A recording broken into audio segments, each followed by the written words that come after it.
Have you ever wondered if there's a kind of technology of the mind? Something that the greatest achievers, from ancient times to today, have used to shape their destiny?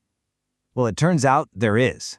And the same core principle used by ancient priests thousands of years ago was also the secret weapon of one of the greatest athletes of all time.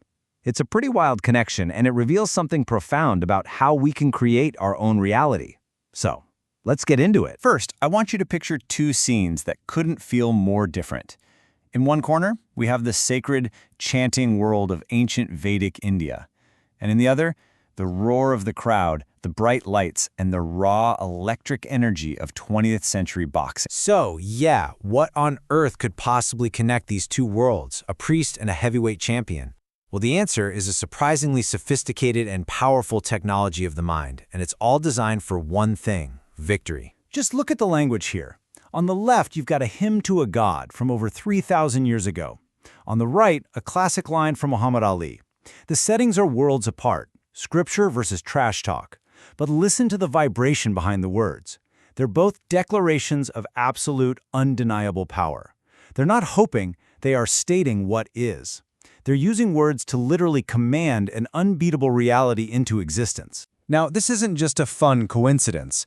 There's an actual theory that connects these two, a framework that explains what's happening. And it's all about treating the mind less like a container for thoughts and more like an instrument that can be precisely tuned. And that framework is called psychoharmonics. Okay, so what is that? The core idea is that your mind is constantly acting like a radio station. It's both a transmitter and a receiver. Every thought you have is a signal you're broadcasting out into this universal field of energy. And just like a radio, the frequency you broadcast on, that's the reality you're going to tune into. This concept is the key that unlocks everything we're talking about today. So how does it work? It's really just two core principles. First, your mind is always emitting vibrations. Your confidence has a frequency. Your doubt has a frequency. Your joy has a frequency. Second, this universal field is like a giant mirror. It doesn't judge, it just reflects. It arranges reality to match the vibrations you're sending out. So your inner state, that literally becomes the blueprint for your outer world. Okay, so let's put this theory to the test. We're going to rewind the clock a few thousand years and see exactly how ancient Vedic priests were using this mind-tuning technology, not just to pray, but to actively channel divine power. Now, listen closely to the words here. They aren't just asking Indra for help. They say, "The priests have raised thee up on high." See the difference? This isn't a passive prayer. It's an active invocation. They're using the power of their focused language and chanting to literally energize and elevate this divine force, to make it real, present, and powerful right here, right now. So by chanting these hymns over and over, they were basically running a program. They were aligning their own frequency with the specific qualities of Indra. They didn't just want his help. They wanted to inhabit his very essence, supreme might, total control, the power to crush any enemy, absolute victory. They were tuning their collective consciousness to the frequency of a winner. All right, now let's fast forward to the 1960s. We're going to see how this exact same ancient principle shows up in the modern world through one of the most charismatic champions to ever live. The vocabulary is totally different, but the technology is identical. This right here, this is pure psychoharmonic engineering. Ali isn't just boasting. He's conducting reality with his words.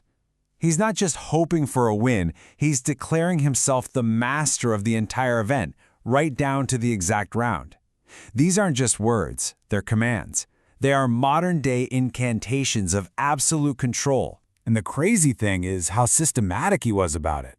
This wasn't just random bragging. He was using specific mental tools. He used prophecy, calling the round, to turn a possible future into a past event. He used declarations of superiority to tune himself to a frequency that was simply untouchable. And he built his own archetype, the young, handsome, fast hero. He was literally building an indestructible self-image in his own mind, and everyone else's. Okay, so we've seen the ancient blueprint, and we've seen the modern master at work. So what's the takeaway? What does this mean for you and me? How do we use this timeless technology to start programming our own inner hero? When you really get down to it, using this technology is a lot like setting out on the classic hero's journey. It's that universal story of transformation, of deciding to change, facing down your challenges, and coming back stronger. This isn't just for mythical figures. It's a roadmap that's available to every single one of us. It's about consciously choosing who you want to become. And it all boils down to one fundamental shift in your mindset. You have to move away from being the person who simply wants something or hopes for something and become the person who commands it. You stop asking the universe for permission and you start telling it how things are going to be. So, how can you start doing this?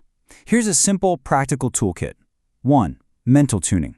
Pick a core goal or even a single word and focus on it daily. 2. Singing affirmations. Just like those ancient chants, putting your affirmations to a melody helps bypass your critical mind and programs the subconscious directly. And 3. Give post-victory speeches.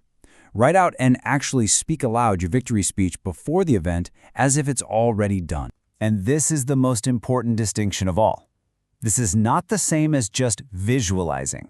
You are not a spectator watching a movie of yourself winning. You are an actor. You're embodying the feeling, the identity, the swagger of the person who has already won. You don't just see the win, you inhabit the win. So that brings us to the final question for you. If the ancient priests and the modern champions were using their words as commands to literally build their reality, what reality are your words building right now?